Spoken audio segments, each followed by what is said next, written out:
Hi, and welcome to The Gist. Despite stress and burnout being a central topic in the media, in medical research, and indeed in our own lives over many decades, things don't seem to be getting better. You would think that with ever more technology being created, we would feel less burnt out, but we're not. So, what's going on? A good place to start is by looking at the American dream. It's not because the notion of the American dream is unique or should be especially called out for rebuke. Rather, it's because the term has become a proxy for what we all aim to get out of life, especially in the Western world. It encapsulates the idea that we can and should have it all. It creates unrealistic expectations, and when these fail, leads to unexpected depths of discontent and recriminations, if not always outright despair. I know that I subscribed to such ideas and still sometimes struggle to reconcile them with the choices I've made.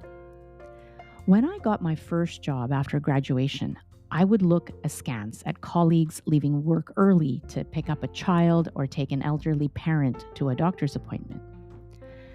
I thought my coworkers were insufficiently committed to their careers, that they lacked ambition, that they didn't possess the qualities necessary to achieve one's full potential.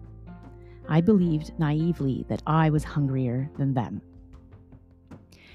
It wasn't until a few years later, when I had my first child, that the scales fell from my eyes. It started out well enough during my maternity leave, but as I struggled to adjust to the demands of motherhood, of the need to focus on someone other than myself, I began to doubt my ability to achieve it all. What did all mean anyway? And what did it mean to me specifically? And this was in the era of Blackberries, when laptops were just becoming standard issue. It was before ubiquitous mobile devices and the on-demand worker, before robotic process automation and artificial intelligence started posing an existential threat to professional careers. Nevertheless, I think the choices I made in what seems like another era are even more relevant today.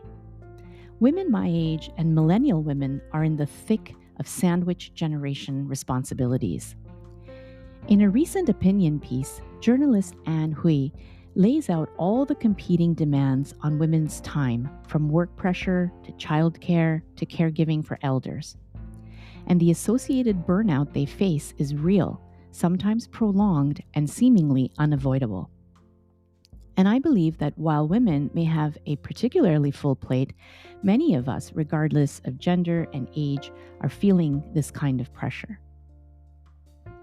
But it's exactly when we feel burnt out and powerless that we have to dig deep and ask serious questions about who we are, what we want, and why we're doing what we're doing.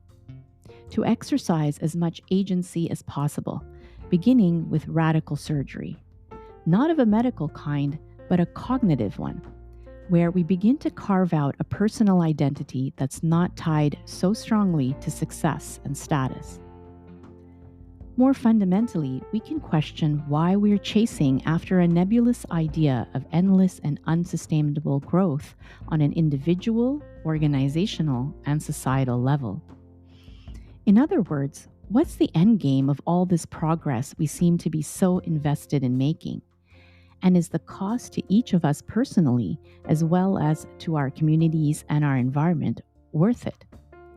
Should achievement at all cost be an end in itself? And do we have an unconscious belief that anything less is failure? This seems core to our current malaise of overwork and decreasing satisfaction with life, even as we have the ability to get more of what we want than we ever did. A life of mediocrity is unacceptable, even though by want of statistics, most of us are average. Still, we chase the dream of excellence in everything we are, everything we do. Even if, as Tim Wu points out, the pursuit of excellence has left us enjoying less and less, where even hobbies and fitness have reached competitive levels.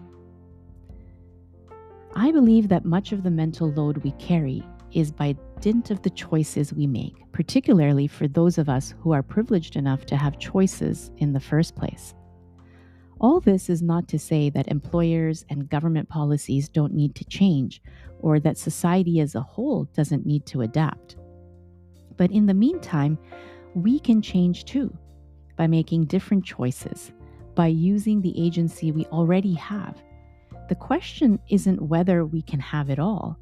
It's about asking why we want it all.